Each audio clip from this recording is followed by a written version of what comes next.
ভাই ঝগড়া হয়, অনেক ঝগড়া হয়, তাই বলে কি তার সেই স্বামীর কেটে ফেলতে হবে? এটা তো কোনো সুস্থ লোক। আমার মনে হয় যে একজন মানে কি বল, আর না হলে সে ইতিহাসে সব থেকে খারাপ মানুষ। অবশ্যই এই মানুষটার বিচার হওয়া উচিত।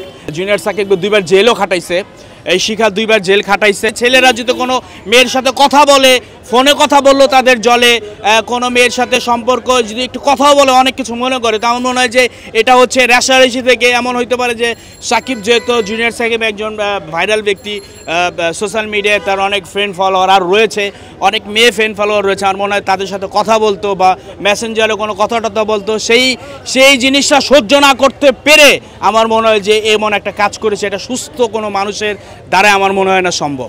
সম্পর্ক আসলেই ভালো ছিল না, আসলে জোর করে সংসার করাটা হয়েছে। কারণ আমি জানি এক সময় অথবা মানুষ লোভে পড়ে হোক, ভালোবাসায় হোক, একটা সময় বিয়ে হয়েছে।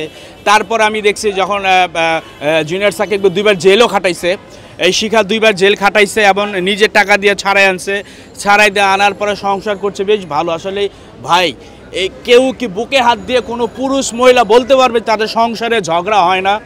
ভাই আপনি বলতে পারবেন? যারা বিবাহিত রয়েছেন কারা বলতে পারবে যে সংসারে ঝগড়া হয় না? ভাই ঝগড়া হয়, অনেক ঝগড়া হয়, তাই বলে কি তার সেই স্বামীর পুরুষ কেটে ফেলতে হবে? এটা মানে এটা তো কোনো সুস্থ লোক। আমার মনে হয় যে একজন মানে কি বলবো, নেশাখোর, আর না হলে সে ইতিহাসে সব থেকে খারাপ একটা। অবশ্যই এই মানুষটার বিচার হওয়া উচিত এবং একে দেখে যেন আরও যারা নারীরা রয়েছে তারা যেন অবশ্যই সচেতন হয়। ভাই এইটা আপনি বুঝেন, সেটা ঘটছে আরও 4 বছর আগে বা 3 বছর আগে বা 2 বছর আগে, 2 বছর আগে ধরলাম। 2 বছর পরেও কিন্তু শিখা এবং এই ছেলেটা জুনিয়র সাকিব সংসার করছে। যদি এমন কোনো ঘটনা ঘটে তাহলে কিভাবে সংসার করছে একসাথে? একই সাথে যদি এমন ঘটনাগুলো সংসার করা উচিত না? 2 বছর সংসার করার পরে আজকে এসে যদি এই ঘটনা ঘটে, এর কোনো যুক্তি আছে ভাই?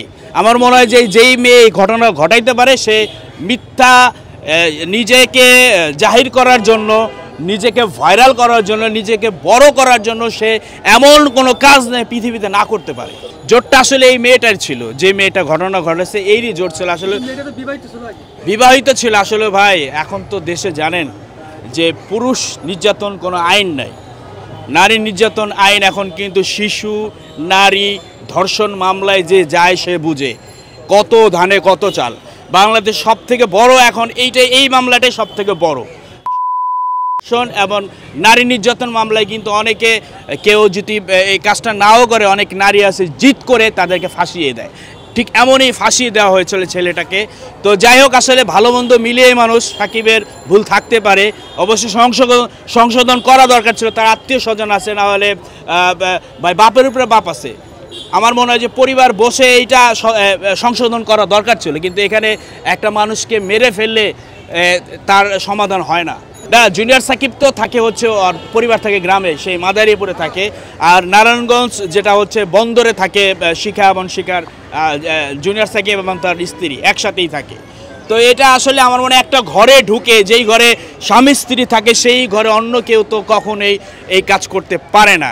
অবশ্যই শিখা এটা করেছে এবং শিখা নিজে আবার গর্ববোধ মনে করতেছে যে আমি আমার জীবনের লক্ষ্য যেটা ছিল সেটা করছি। আসলে এটা আমি কি বলবো, এখন আল্লাহ পাক ভালো জানে, আর এটা প্রশাসন রয়েছে, পুলিশ, এরাই ভালো জানে। অবস্থা ভাই আপনারা জানেন যে গোপন অঙ্গতে একটা টাচ লাগলেই ভাই জীবন চলে যায়, আর সেখানে তার খুবই মুমূর্ষ অবস্থা, খুবই জীবন যায় অবস্থা। তারপর দোয়া করে আল্লাহ পাক যদি বাঁচিয়েও রাখে, তারপরেও কিন্তু সে বিকলাঙ্গ হয়ে বাঁচবে।